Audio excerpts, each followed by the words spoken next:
అంత భూమి ఎందుకు అనేటువంటిది అంటే ఆ భూమి మొత్తం వారు రాఘవేంద్ర రావు ఎవరు చుట్టాలు తెలుసా? కేసీఆర్ చుట్టాలు. కేసీఆర్ ఉన్నాడా?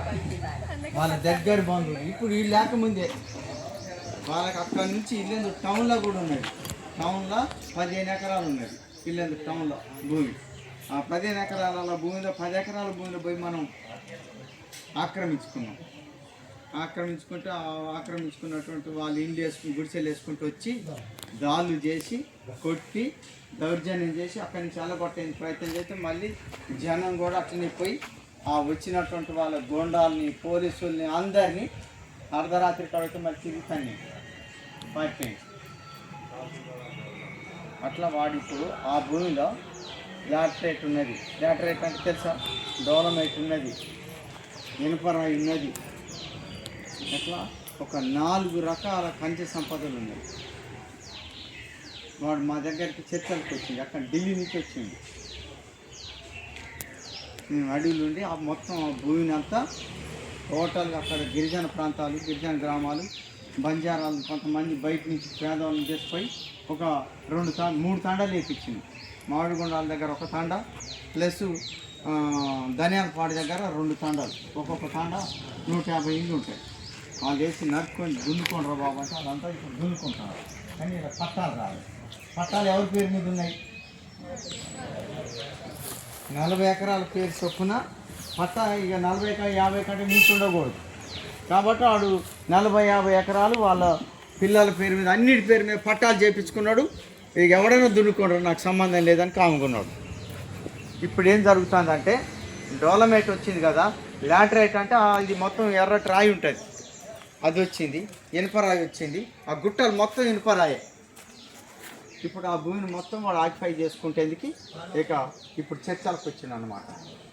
అన్న మీకు కొంత భూమి ఇస్తాం, మా పేరు మీద పట్టా ఉన్నది కదా, ఇక్కడ జనానికి ఇస్తాం, మిగతాది మేము స్వాధీనం చేసుకుంటాం.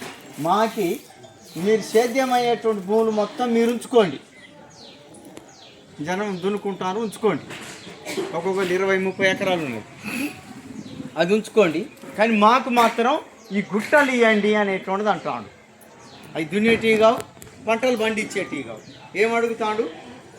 పెద్ద గుట్టలు ఉన్నాయి, గడ్డి గుట్టాలి, ఎవరి నగర్ దగ్గర ఉంటాయి పెద్ద గుట్ట. ఆ గుట్ట ఒకటి చాలా ఆ నుంచి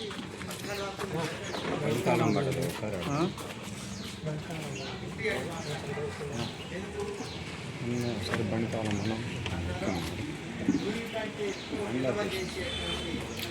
సంపద. కాబట్టి నా పేరు పంట ఉన్నది కదా, రాజకీయం చేసుకుంటాను అంటాను. ఇద్దాం అమ్మాయి ఇక్కడ ఇయ్యండి, మీకు ఏం చేస్తూ రాటేది మీకు అట్లా వానికి గొడవ నడుస్తాను. అట్లా ఈ భూస్వాముల భూములన్నింటినీ తెలంగాణ పోరాటంలో 10 లక్షల ఎకరాల భూములు పంచింది. తెలంగాణ పోరాటం అంటే ఇట్లా నక్సలైట్ కానీ ఆయన పోరాటం వాళ్ళందరూ వాళ్ళు పట్టుకొని కమ్యూనిస్టులు పోరాడి వాళ్ళు ఎన్ని ఎకరాలు పంచారు? 10 లక్షలు. ఈ మన ఖమ్మంతో సహా ఖమ్మం, సూర్యాపేట, నల్గొండ, అటు మహబూబాద్, వరంగల్ ఈ ప్రాంతంలో భూస్వాములు ఉంటారు. వాళ్ళ దగ్గర కొన్ని వేలాది ఎకరాల భూములు ఉండటం అనేది జరిగింది. ఆ భూమిని వాడు దానికోసం సాగిపోతున్నాం.